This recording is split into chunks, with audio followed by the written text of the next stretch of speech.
आज जो आपसे बात कहना चाहती हूं वो जिस दोराहे पर देश आज खड़ा है उससे संबंधित है।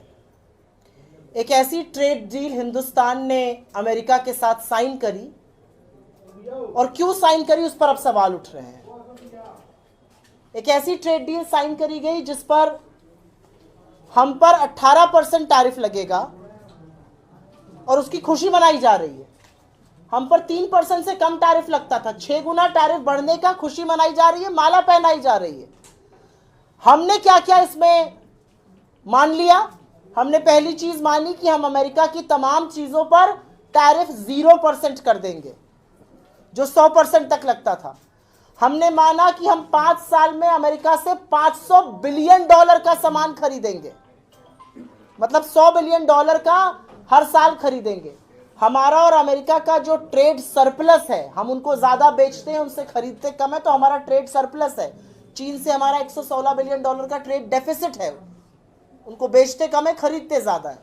तो ये अच्छी सिचुएशन थी अमेरिका के साथ। $40 बिलियन का ट्रेड सरप्लस था हमारे अमेरिका के साथ, लेकिन अब $100 बिलियन का अतिरिक्त खरीदकर उस ट्रेड सरप्लस को भी ट्रेड डेफिसिट में कन्वर्ट कर दिया। और क्या क्या सामान खरीदेंगे? केमिकल खरीदेंगे, इंजीनियरिंग का सामान खरीदेंगे, उद्योग तबाह होंगे, और यही नहीं, कृषि का भी सामान खरीदा जाएगा। तो हमने 0% टैरिफ अमेरिका पर लगाने का वादा किया, $500 बिलियन का सामान खरीदेंगे, और अमेरिका बताएगा हमें कि हम किसको और किससे तेल खरीदेंगे या नहीं खरीदेंगे। हमने वादा कर दिया हम रूस से कच्चा तेल नहीं खरीदेंगे, हम अमेरिका और वेनेजुएला से महंगा तेल खरीदेंगे। हमारा 40% कच्चा तेल हम रूस से खरीद रहे थे, क्योंकि वो इस समय दुनिया का सबसे सस्ता तेल बेच रहा है। तो हमने अपनी एनर्जी सिक्योरिटी का भी स्वाहा कर दिया। जिस आर्टिफिशियल इंटेलिजेंस AI की बहुत धूम मची हुई है, उसका जो इंजन चलाने वाला डेटा है वो हम अमेरिका को एक थाली में रखकर सौंपने का वादा कर दिया। हमने एक ऐसी ट्रेड डील करी जिसमें हम DDG, ये कहते हैं किसानों को फर्क नहीं पड़ेगा, ड्राई डिस्टिल जो ग्रेन है वो मक्के का बाई प्रोडक्ट है, वो हम ला रहे हैं हिंदुस्तान में। हमने कहा जी हम सोयाबीन नहीं ला रहे हैं, आप सोयाबीन ऑयल ला रहे हैं। आप उन किसानों को तबाह करने पर, तो आज भारत के किसानों का एवरेज खेत का साइज होता है 0.76 एकड़। अमेरिका का एवरेज खेत का साइज है 467 एकड़। वहां पर करोड़ों रुपए तक की सब्सिडी मिलती है, हमारे पास 15,000 रुपए की सब्सिडी मिलती है। बड़े बड़े मैकेनाइज्ड मशीन से वहां के फार्म में खेती होती है, और किसानों को तबाह करने के लिए आपने खेती को खोलकर रख दिया अमेरिका के सामने। हमारा जो डोमेस्टिक उद्योग है वो पूरी तरह से तबाह हो जाएगा। जब आप इतनी सारी मेक इन अमेरिका चीजें लाएंगे तो मेक इन इंडिया का क्या होगा? जिस शेर को दहाड़ना था वो तो मिमिया रहा है अभी भी, अब तो बिल्कुल ही चुप हो जाएगा। जो मैन्युफैक्चरिंग 17% ऑफ GDP होती थी, अब वो 12% पे, अब वो 2% पे गिर जाएगी। तो आपने क्या सोचकर ये ट्रेड डील करी? और अब जो पिछले 48 घंटे में तथ्य सामने आए हैं उससे इंसान सिर पीट ले। अमेरिका के सुप्रीम कोर्ट ने अपनी रूलिंग में प्रेसिडेंट ट्रंप के रेसिप्रोकल टैरिफ पर बैन लगा दिया। ट्रंप जी ने कहा मैं वैश्विक 10% टैरिफ लगाऊंगा। उसका क्या नतीजा था कि हिंदुस्तान पर अब 10% टैरिफ लगेगा। आज उसको बढ़ाकर 15 कर दिया। तो हमने इंतजार क्यों नहीं किया? 2 लोअर कोर्ट ऑलरेडी ऑर्डर दे चुके थे इसके खिलाफ, सुप्रीम कोर्ट से भी संभावना थी ऑर्डर नेगेटिव ही आता। हमने सुप्रीम कोर्ट के वर्डिक्ट का इंतजार क्यों नहीं किया? हमने अमेरिका के साथ इतनी जल्दबाजी में डील क्यों की? 30 मिनट की फोन कॉल पर हमने आत्मसमर्पण क्यों कर दिया? हमने क्यों प्लीड किया कि हमारे साथ डील कर लीजिए? और जब ट्रंप ने इस डील का अनाउंसमेंट किया था तब उन्होंने लिखा था यह डील नरेंद्र मोदी के कहने पर हो रही है। क्यों हमने ऐसा किया? क्यों जल्दबाजी हमने दिखाई? क्योंकि नरेंद्र मोदी का जो गले का शिकंजा है वो अमेरिका के हाथ में है। जिस जिu-जित्सु की बात राहुल जी करते हैं, पटखनी देकर अमेरिका ने उनके गले को दबोच लिया है।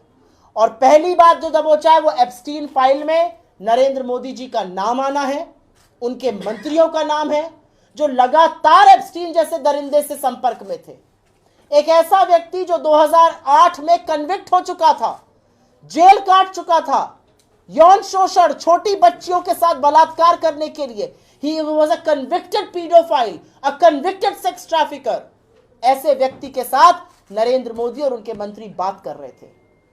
एप्स्टीन ने अपनी मेल में लिखा है, मैंने मोदी को सलाह दी कि इजराइल जाइए और अमेरिकन प्रेसिडेंट को खुश करने के लिए वहां नाचिए गाइए और जोड़िए ताना बाना। सारी तारीखें जुड़ती जाती हैं। कैसे नरेंद्र मोदी जी पहले अमेरिका गए, 2017 में ट्रंप से मिले, जून में जुलाई में वो 4 से 6 तारीख इजराइल गए, 9 तारीख को एप्स्टीन मेल करके कह रहा है जैसा मैंने कहा था वैसा उन्होंने किया। और फिर उनके दूसरे मंत्री हरदीप पुरी, उनको सब पता था गवर्नमेंट ऑफ इंडिया की क्या स्कीम आने वाली है क्या नहीं।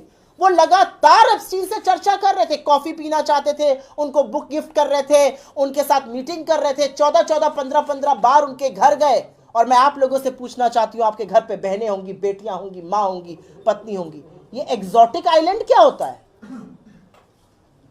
जब हम कुछ अश्लील बात करते हैं तो जिस तरह से हम कहते हैं ना, अरे एग्जॉटिक आपने क्या किया होगा, हैव फन, क्या होता है ये हैव फन? क्या होता है ये एग्जॉटिक आइलैंड? इस पर कोई जवाब नहीं है हरदीप पुरी का। और एक ऐसे व्यक्ति को आपने अपने मंत्री परिषद में मंत्री बनाया हुआ है।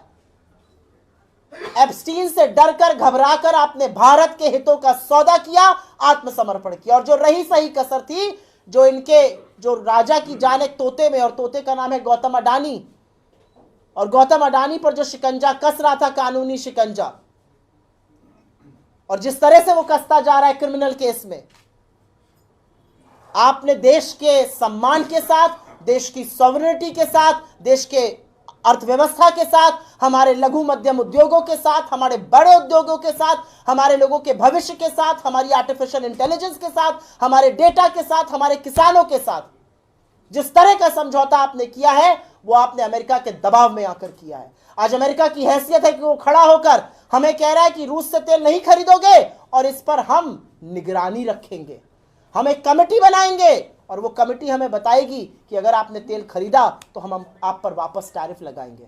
लेकिन आज तो सिर्फ 2 टूक सवाल है, सुप्रीम कोर्ट ऑर्डर का इंतजार क्यों नहीं किया गया?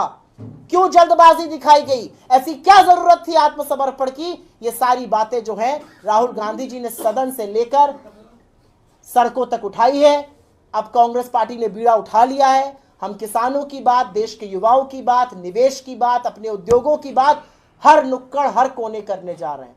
परसों भोपाल में किसान महापंचायत है जिसमें राहुल गांधी जी खुद उपस्थित रहेंगे, वो भी मैं आपके साथ साझा करना चाहती हूं। लेकिन असलियत ये है कि जो नैतिक धुरी भारत था दुनिया में, दुनिया हमें महात्मा गांधी के देश के नाम से जानती थी, बुद्ध के देश के नाम से जानती थी, प्रभु श्री राम के देश के नाम से जानती थी। हमारी मर्यादा और हमारी नैतिकता की वो मिसालें थी। आज हमारी नैतिकता की ये मिसाल है कि ऐसे लोग जो एक सेक्स ट्रैफिकर, एक ऑफेंडर को कहते हैं हैव फन, जबकि उसका जो अपराध था वो साबित हो चुका था, वो जेल होकर आया था, वो आज की कैबिनेट में बैठा हुआ है। मोदी जी के मुंह पर टेप लगा हुआ है, मुंह में दही जमाकर, आंखों पर पट्टी बांधकर वो बैठे हैं। और असलियत ये बात कहकर मैं अंत करती हूं। एक एआई समिट करी, वहां पर चीनी रोबोट दिखाया, उसको अपना कहलवाया, और जब आप अगर कॉम्प्रोमाइज प्रधानमंत्री हैं तो आपको कॉम्प्रोमाइज प्रधानमंत्री बताया जाएगा।